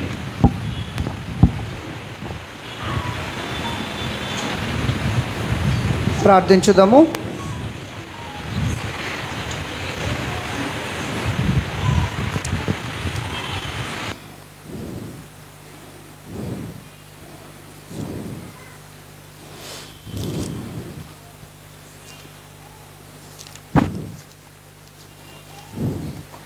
సర్వశక్తి గల సత్యుడవగు దేవా, సంఘం యొక్క శరీరం అంతటిని నీ ఆత్మ చేయాలి శుద్ధి చేయుచున్నావు కదా. నీ పరిశుద్ధ సంఘములోని నానా స్థితుల్లో నుండి మనుషుల కొరకు మేము నీ ఎదుట చేయి మా విన్నపములను ప్రార్థనలను అంగీకరించుము. అందలి ప్రతి అవయవము దాని ఉద్యోగములోను సేవలోను యథార్థముగాను భక్తిగాను నిన్ను సేవించినట్లు మా ప్రభువును రక్షకుడునైన యేసుక్రీస్తు ద్వారా అనుగ్రహించుము. ఆమేన్. మన ప్రభు అయిన యేసుక్రీస్తు కృపయు దేవుని ప్రేమయు పరిశుద్ధాత్మ సహవాసమును మనందరికి నీ తోడయుండును గాక.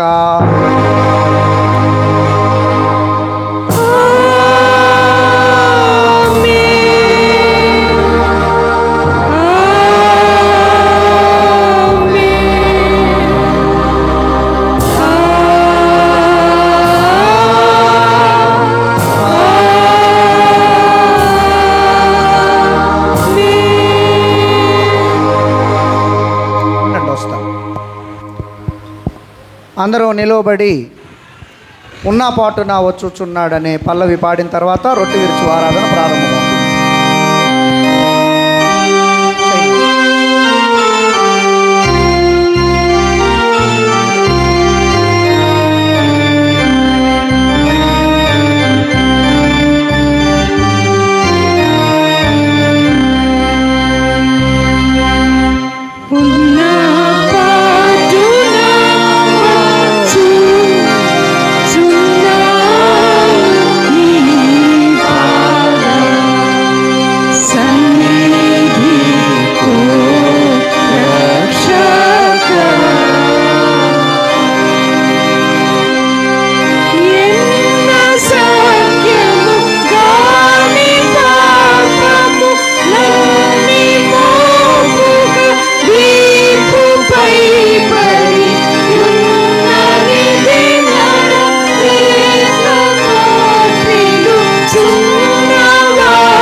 సహోదరులు సహోదరీలు ఐక్యత కలిగి నివసించుట ఎంత మేలు, ఎంత మనోహరము. అనేకులమైన మనము ఒక్క రొట్టె ఒక్క శరీరమునై ఉన్నాము. ఎందుకనగా మనమందరము ఆ ఒకే రొట్టెలో పాలు పుచ్చుకొనుచున్నాము. ఆయన నివాస స్థలములో నేను ఉత్సాహధ్వని చేయించు బలు నర్పించెదను. నేను పాడేదను, ప్రభుని గురించి స్తుతిగానము చేసేదను. ప్రభు సమాధానమును అందుకొందము. ఒకరితో ఒకరు సమాధానం చెప్పుకోండి. ప్రభు సమాధానం మీకు కలుగునుగాక.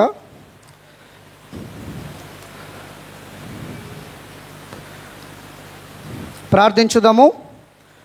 ఓ యేసు, మాకు తోడయుండుము. మంచి ప్రధాన యాజకుడు అయిన ఓ యేసు, నీ శిష్యుల మధ్య నీవు ఉండినట్లు మా మధ్య నుండుము. రొట్టె విరుచుటలో నిన్ను నీవు మాకు ప్రత్యక్షపరచుకొనుము. నీవు తండ్రితోనూ పరిశుద్ధాత్మతోనూ ఏకదేవుడవుగా సదాకాలము జీవించి ఏలుచున్నవాడవై ఉన్నావు. ఆమేన్. ప్రభు మీకు తోడయుండును గాక. నీ ఆత్మకును తోడయుండును గాక. మీ హృదయములను లేవనెత్తుకొనుడి. ప్రభు వైపునకు వాటిని లేవనెత్తుకొంచు. మన ప్రభు అయిన దేవునికి కృతజ్ఞతా స్తోత్రములు చెల్లించుదము. అలాగు చీట తగిన శరణై ఉన్నది. ప్రార్థించుదము. పరలోకపు తండ్రి,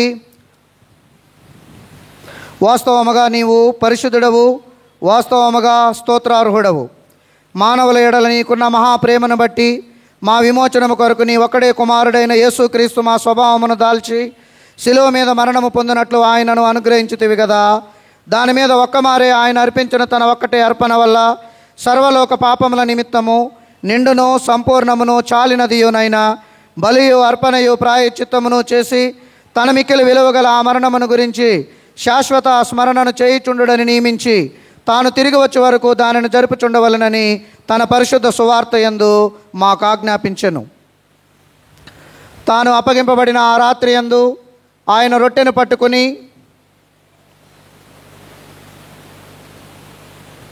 స్తోత్రము చేసి దానిని విరిచి తన శిష్యులకిచ్చి, తీసుకొని తినుడి, ఇది మీ కొరకు ఇవ్వబడుతున్న నా శరీరము, నన్ను జ్ఞాపకం చేసుకున్నట్టుకై దీనిని చేయుడని చెప్పెను.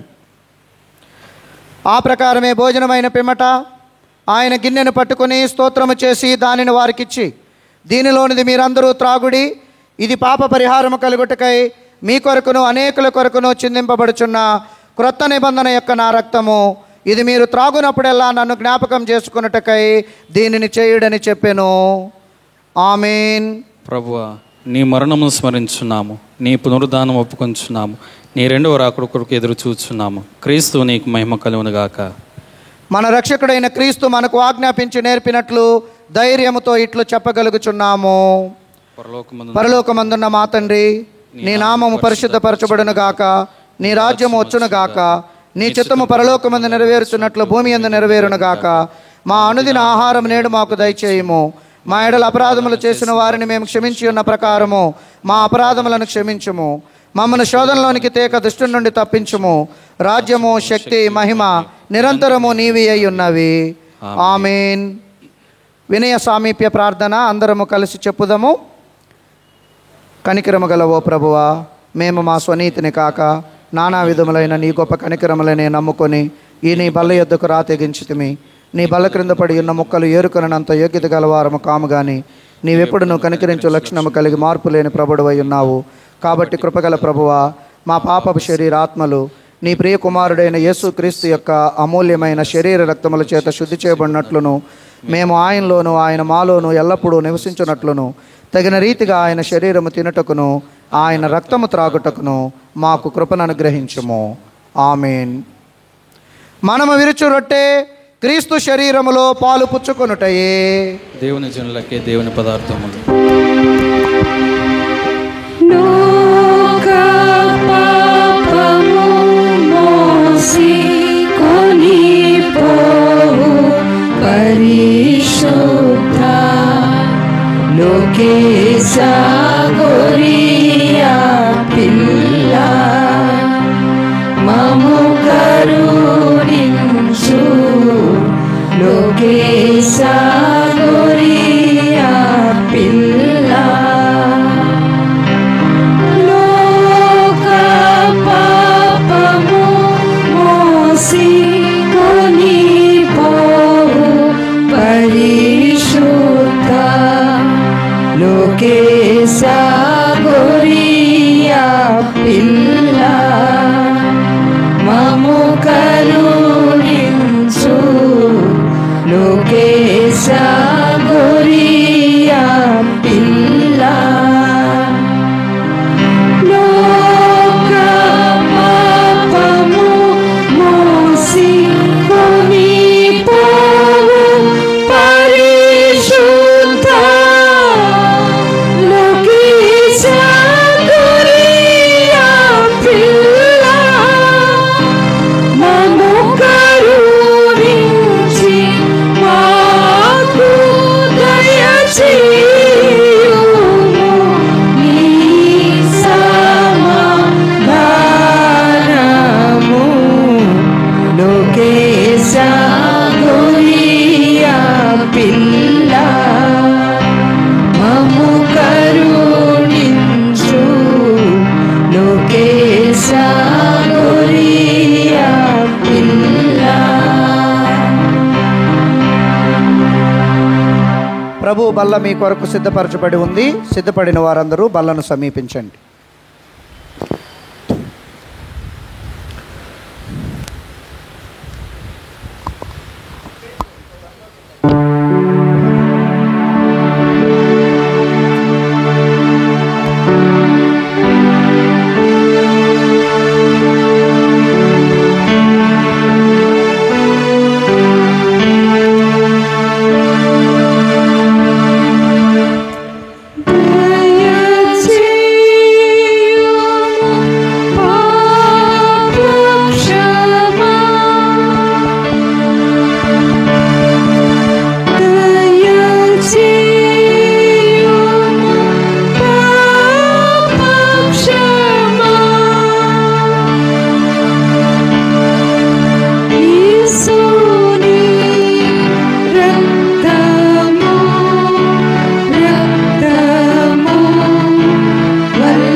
క్రీస్తు యొక్క శరీర రక్తములను సంస్కారమును ఇప్పుడు మీరు విశ్వాసంతో స్వీకరించండి. క్రీస్తు శరీర రక్తములను సంస్కారమును విశ్వాసంతో పుచ్చుకున్న మీరు సమాధానముగా మీ గృహములకు వెళ్ళుడి.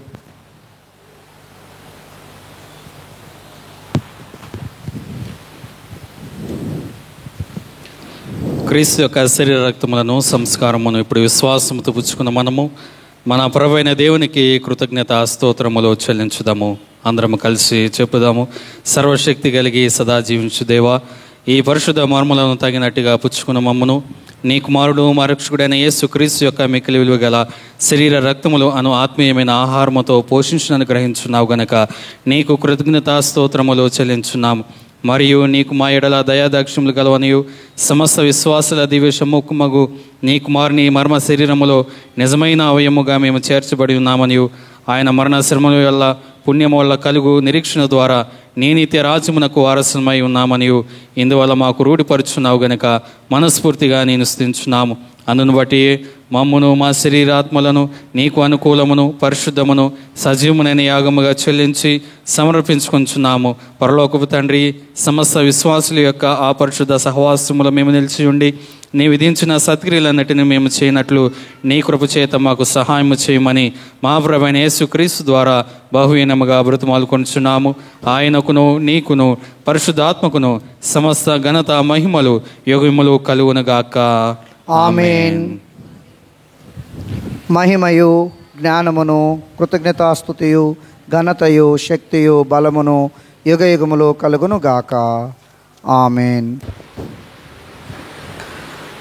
సమస్త జ్ఞానమును మించిన దేవుని సమాధానము మనకు తోడయుండి దేవుని గూర్చినట్టు ఆయన కుమారుడును మన ప్రభువునైన యేసుక్రీస్తును గూర్చినట్టు తెలివి ఎందును ప్రేమ ఎందును మన హృదయములను మనసులను కాపాడునుగాక. తండ్రి, కుమారుడు, పరిశుద్ధాత్మయునైన సర్వశక్తి గల దేవుని దీవెన మనకు కలిగి ఎల్లప్పుడూ మనకు తోడయుండునుగాక.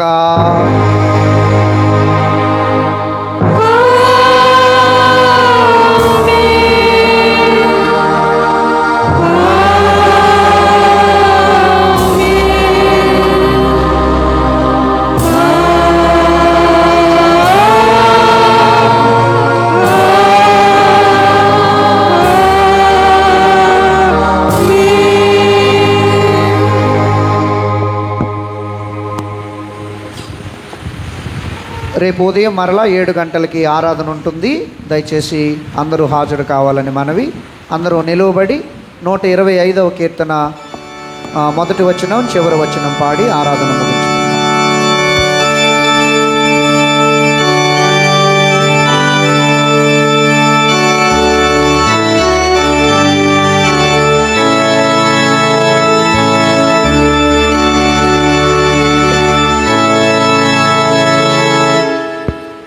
Nisa